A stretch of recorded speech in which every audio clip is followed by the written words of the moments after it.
Indian Prime Minister Narendra Modi's wish to have the continent be included in the group of 20 nations has finally paid off.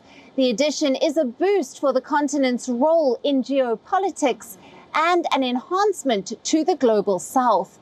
Let's find out why this was a priority for this year's G20 presidency, India, and what it means for the 55 African nations.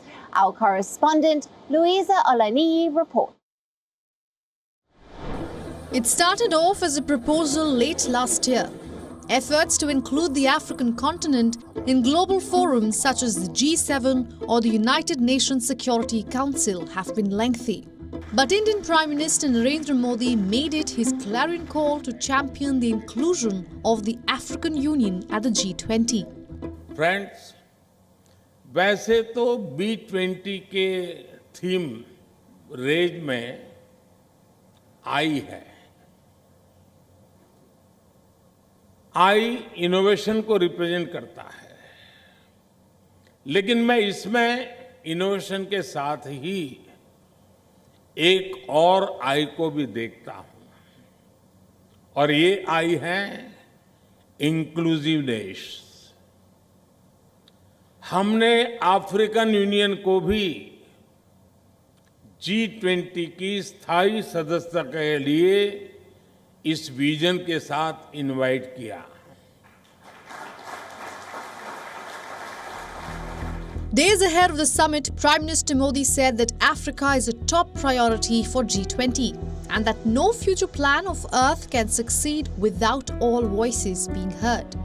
Proponents argue that African Union, a bloc of 55 nations inclusion, would make the G20 more representative and thereby boost its credibility.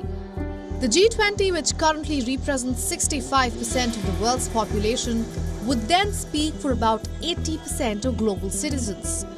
The AU has already announced that its representation in the G20 would be led by its current chairperson, assisted by the AU Commission chairperson. Meanwhile, Nigeria, the chair of West African Nations bloc ECOWAS, is considering applying to become a member of the G20. Its president, Bola Ahmed Tinubu, will be leading a delegation to New Delhi and will meet India's Prime Minister Narendra Modi on the sidelines of the summit. His Excellency, Mr. President, will be meeting with the President of Brazil, President da Silva. He will be meeting with the German Chancellor Olaf Scholz. He will be meeting with Indian Prime Minister Narendra Modi. He will be meeting with the South Korean President Yeol, and a few other heads of state on the sidelines of the G20. By the kind of policy that we make with these foreign groups and organizations, such that it will be a win-win for everybody at the end of the day, both in terms of technology, IT, infrastructure, and medical technology and other businesses that they can partner with us. With over 20 technocrats, industrialists and billionaire businessmen from major sector of the Nigerian economy, President Tinubu departs for the G20 summit in India today. This is as Nigeria looks forward to joining her South African counterpart in aligning with the world's 20 most industrialized nations.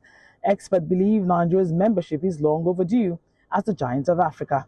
According to the president's spokesperson, Tinubu will at the summit highlight Nigeria's attractiveness as an investment destination, specifically outlining his cross-sectoral reform plan as encapsulated by the Renewed Hope agenda. Once it becomes G21, not only will the voice of Africa be heard globally, but India's leadership of the independent axis of the global south will play an even greater pivotal role in the new world order. With inputs from Louisa Olaniyi in Nigeria, Africa Bureau, WION World is One.